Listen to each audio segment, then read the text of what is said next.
homeschooling. Have you ever thought about doing it? I think it's pretty awesome. I say that we're a homeschool family, and I just wanted to kind of give you guys some statistics on homeschooling and see if it's right for you. Sometimes it's not right for everybody. I'm not going to be one of these people that comes out and says, homeschooling's right for everybody and everybody needs to do that. It's just not feasible. But I think it's advantageous for a lot of people, and some people don't know a lot of the information about it. So I want to put this series together to kind of put data out there, education, information, my own experience. I'm coming from being grade school, in school, doing that, to my wife being homeschooled from third grade on. We've been homeschooling my son for a while, and I think it's stressful at times. Yeah, I'm not gonna lie, but it can be rewarding too, and it gives you some freedom if you have the availability to do it. Again, it's not for everybody. So let's go over some of the stats that's out there for homeschooling. All right. So I wanted to kind of come into a more quiet environment to kind of go through these stats. Plus, I have my notes here. This is one of those things that I want to give you guys stats and give you some of the places where I got them from so you can see it, and we'll go from there and make different videos. I kind of want to show you some of the stuff that we've done, review some of the curriculum that we've done. Also, it's not just basically about the curriculum too. It's a lot of the experience that goes on. There are quite a few people that go out and they have co-ops and things like that. So it's not just, you think of that stereotypical homeschooling kid, the weird kid that can't go out there and socialize with anybody. Well, I can tell you what, my wife's not like that. She, great person, I love her, but also her family bunked that stereotypical weirdo thing. People that I've met that have been homeschooled are not. And then, it's funny, I think about that video that came out, when was it? A few years ago, I think it was, but it popped back up on my feed from some guy rapping to Chick-fil-A stuff. He's like, oh, don't, pardon me because I'm awkward. It's homeschooled. So I think some of that stuff's kind of funny that we play on it, but also I do see the advantages of homeschool. Again, it's not for everybody. It's tough. If I were to tell you that it is a cakewalk, it definitely isn't. By no means is homeschooling a cakewalk. So let's go ahead and dive into it, and we'll go from there on some of the statistics that I have. Plus, I'll kind of go in a little bit more. Again, I'll recap some of the stuff that I'll discuss later when it comes to it. So, statistics. These the first ones I'm getting from are National Home Education Research Institute. It's an organization out there. So I'm quoting them on that on this data here.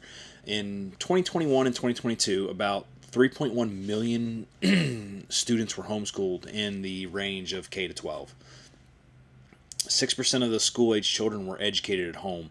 So, you're still talking about a very small minority of kids out there that are homeschooled. And, you can take it as you want, as you see. I think 2020, and this is kind of just going off, 2020 saw more of an increase of homeschooling. Everybody was forced to do some sort of homeschooling. It was more school related for the kids that actually went to grade school because they had Zoom calls and so on. 41% of homeschoolers are non-white or non-Hispanic.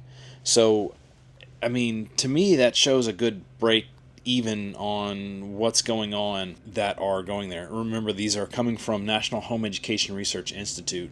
I'll come back to some of the reasons why parents decided that they have on their website, but I also had a chart that came from the National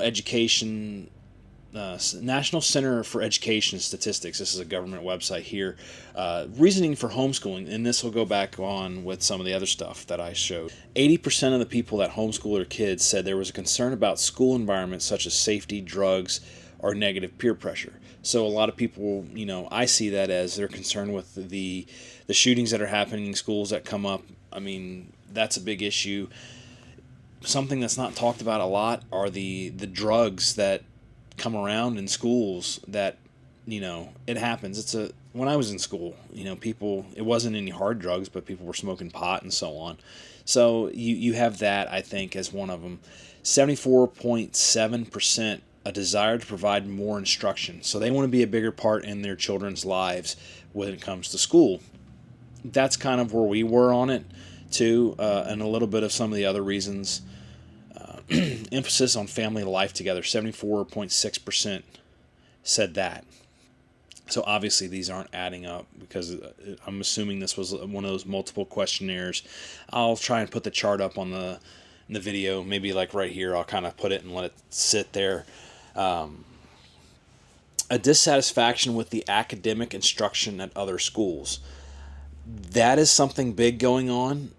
As a child to somebody who taught school in the grade school, it kind of hurts, but also I see some of the reasoning why people would say that, based on the curriculum that's out there, based on some of the other just enhancement. I don't want to say enhancements, but other things out there that could cause, the lack of trust or the dissatisfaction with it. Then you go to 58% said a desire to provide religious instruction. This one's huge. This was one of the reasons why we wanted to do a little bit of it more. I spent some of my schooling in a private school, like a year or two at a Christian school. This is something that we like. Some of the curriculum that we have has some of the Bible instruction. This is alternative. This is not all homeschoolers. Not all homeschoolers are Bible thumpers, for that stereotypical comment. A lot of them want to instill some of that. And some of these stories are wholesome. I mean, the Golden Rule, the, 10 Commandments. Even if you're not a Christian, you can abide by the 10 Commandments. So stuff like that. And I'm not saying that non-Christians are putting themselves with the religious instruction side. A desire to provide a non-educational approach to a child's education. Some kids don't like to be in with other kids, or, there's so many kids now and the classrooms are getting smaller because we don't have the teachers out there, that you're having less one-on-one education. Whereas if you're a parent, you can provide more of that education side. Don't get me wrong, you're going to sit there and it's going to be confusing to you, possibly. I mean, I had to relearn some of the stuff that I learned in school when I was doing some of the guidance and teaching, when my wife wasn't teaching, or even to help her. History, I loved history, so like some of that stuff was cool to learn and relearn. We live in Pennsylvania, which we'll cover in other videos with their rules, but it's neat because we live in a very decisive spot. I don't want to say decisive. That was a bad choice.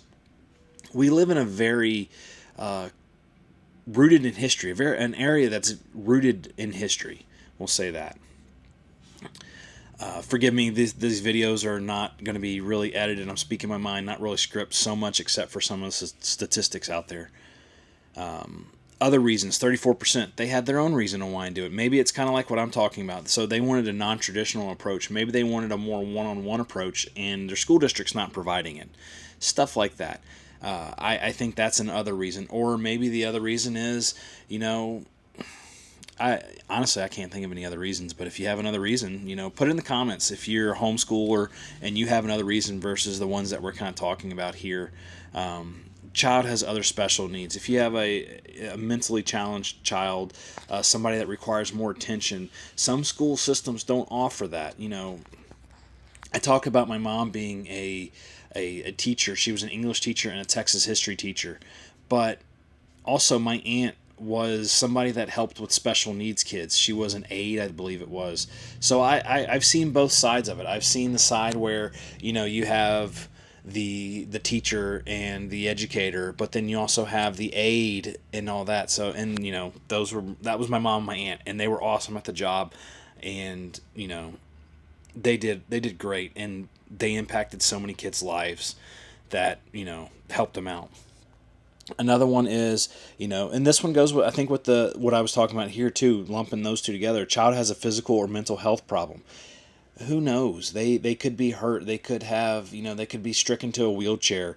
They could be, bed stricken for their lives or something like that, where they can't physically go to school, or it's not even physically not go to school, but have the same opportunities, or maybe some schools don't. I mean, my high school that I went to up here in Pennsylvania when we moved up, it was built in the 1800s, and some of the areas they were still trying to ADA compliance it. So I could see that playing in there. And then child has a temporary illness. I mean, if your kid's sick for a long time just because COVID is a good example.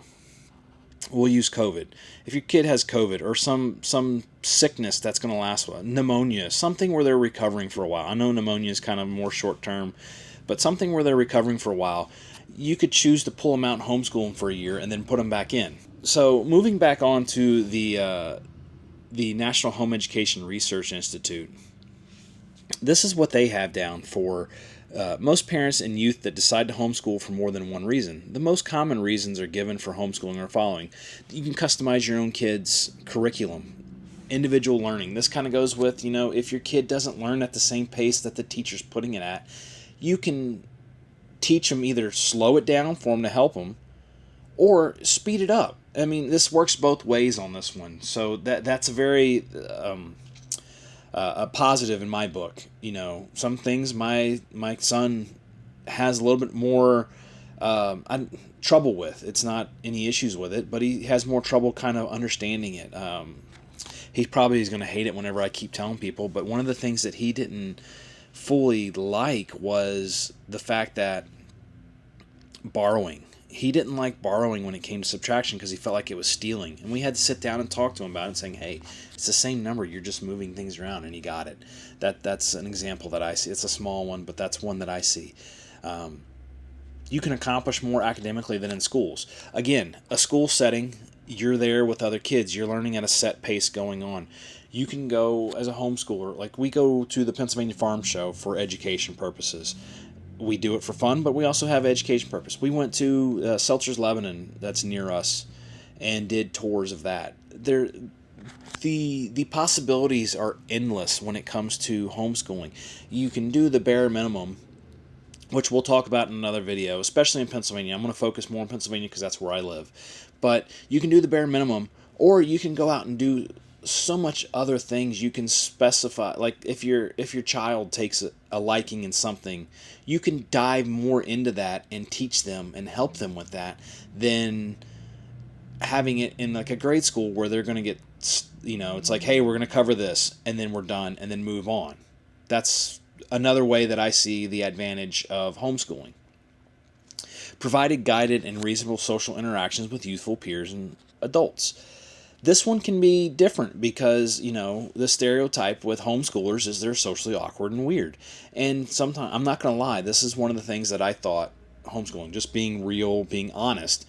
Homeschooling, I thought, I was kind of afraid of it with my son because he wasn't going to be interacting with other kids and all that. But everybody that has come into contact with my children, I have an 11-year-old and I have a 6-year-old. She's actually just turned 6, so she's moving into being homeschooled now as well. They say that they are the most well-mannered and well-behaved kids and willing to help and serve.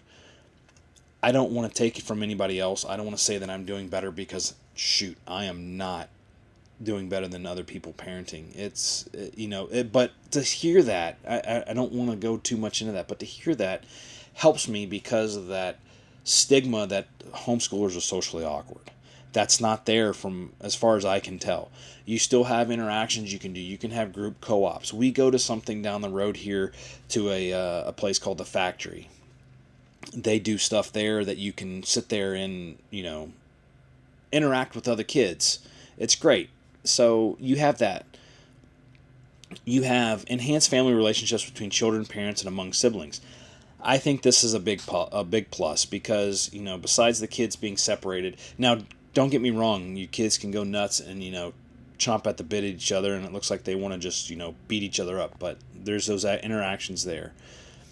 There is an alternative to education approach where public or private institutional schools are closed due to acute health conditions. This was the big one that started, I think, the reemergence of homeschooling more to the forefront was COVID-19. So that's that. Protect minority children from racism in public schools. This was another reason. I can't speak on that, and the lower expectation of children of color. This is coming from Field Smith in 2020 and Mazama and Lundy of 2012. Sorry if I butchered that.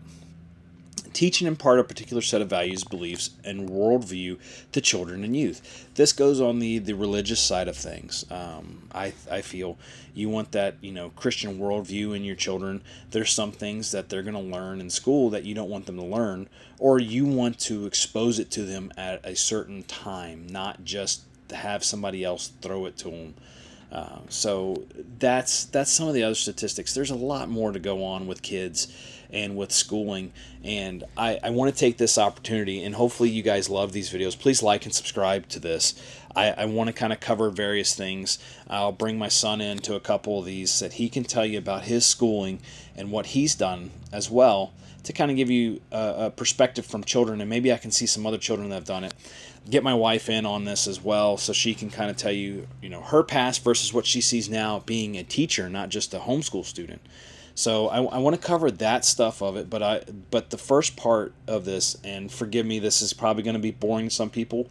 Some people it's going to be helpful and help them a lot. But I want to go into the details of homeschooling, what you need to do, the curriculum you need to take. There's certain subjects you have to take during a certain time period, and different things to keep up with homeschooling. It's not just, you sign a piece of paper and you go on. So we're going to cover that throughout these videos here, and just keep up with homeschooling and throughout our career and how we do homeschooling, and then help some others as well. And I hope you guys get some value out of this. Please, again, like, share this video, subscribe. If there's anything homeschooling wise that you want me to cover, please feel free to tell me. I am not the be-all, end-all knowledge person when it comes to homeschooling. This is only, my third year doing it, fourth year doing it. So I don't know, but I will definitely research it and quote my statistics like I've done here, as well as, bring in some other people. My wife's a good one. Maybe I can get my mother-in-law in here too, because she taught. But I want to bring those up and talk about it, and we'll show some videos of some of the other stuff that we've done. So again, I hope you guys have a great day, have a great weekend, whatever it may be when you're watching this video, and please stay tuned for the next one. You guys have a great one.